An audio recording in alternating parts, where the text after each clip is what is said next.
Hello' everyone, জীৱন প্ৰেৰণা আঁচনি 2025-26 বৰ্ষৰ যিবোৰ ষ্টুডেণ্টে 2025 বৰ্ষত নিজৰ গ্ৰেজুৱেশ্যন কমপ্লিট কৰিছিলে আৰু তাৰে পিছত ডক্টৰ হিমন্ত বিশ্ব শৰ্মা ছাৰে সেইবোৰ ষ্টুডেণ্টক 2500 টকাকৈ প্ৰতি মাহে 25,000 টকা দিয়াৰ প্ৰতিশ্ৰুতি কৰিছিলে।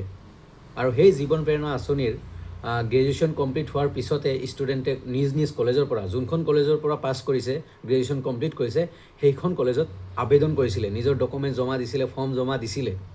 আৰু সেইখন স্কলাৰশ্বিপ বা আঁচনিৰ পইচা 2026 বৰ্ষৰ 10 ফেব্ৰুৱাৰী অহা 10 ফেব্ৰুৱাৰীৰ পৰা দিবলৈ ষ্টাৰ্ট কৰিব। প্ৰতি মাহে 2500 টকাকৈ দিয়া ষ্টাৰ্ট কৰিব অসম গভৰ্ণমেণ্টে। যিবোৰ ষ্টুডেণ্টে এপ্লাই কৰিছিলা, তোমালোকে অহা 10 ফেব্ৰুৱাৰীৰ পৰা 2500 টকাকৈ পাবলৈ সক্ষম হ'বা জীৱন প্ৰেৰণা আঁচনিৰ অন্তৰ্গত। যিবোৰ ষ্টুডেণ্টে জীৱন প্ৰেৰণা আঁচনি এপ্লাই কৰিছিলে, যিবোৰ ষ্টুডেণ্ট এপ্লাই কৰিছে অনলি, যিসকলে এপ্লাই কৰা নাই সিহঁতেতো কৰাই নাই, যিসকলে এপ্লাই কৰিছিলে সিহঁতে পাব 2500 টকাকৈ পাৰ মান্থ 10 মান্থ পাব। টোটেল মানি 25,000 টকা অসম গভৰ্ণমেণ্টৰ ফালৰ পৰা দিব। অহা 10 ফেব্ৰুৱাৰীৰ পৰা ক্ৰেডিট হ'ব পইচা, 10 ফেব্ৰুৱাৰীৰ পৰা।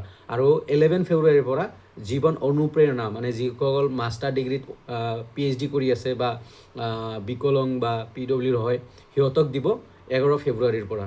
চ' 10 ফেব্ৰুৱাৰীৰ পৰা টকা পাই আছা তোমালোকে, যিবোৰ ষ্টুডেণ্টে গ্ৰেজুৱেট কমপ্লিট কৰি এতিয়া ঘৰত বহি আছা বা কিবা কোচিং কৰি আছা, 2500 টকাকৈ প্ৰতি মাহে পাবা। আৰু 10 ফেব্ৰুৱাৰী নেক্সট 10 মাৰ্চ, তাৰপিছত 10 এপ্ৰিল, প্ৰতি মাহৰ 10 তাৰিখে ক্ৰেডিট হ'ব তোমালোকৰ জীৱন প্ৰেৰণাৰ পইচা। আৰু 10 মাহ টোটেল 10 মান্থ দিয়া হ'ব অসম গভৰ্ণমেণ্টৰ ফালৰ পৰা। চ' ভিডিঅ'টো কেনে লাগিল আৰু কোনে কোনে এপ্লাই কৰিছিলা প্লিজ কমেণ্টত জনাবা। Thank U.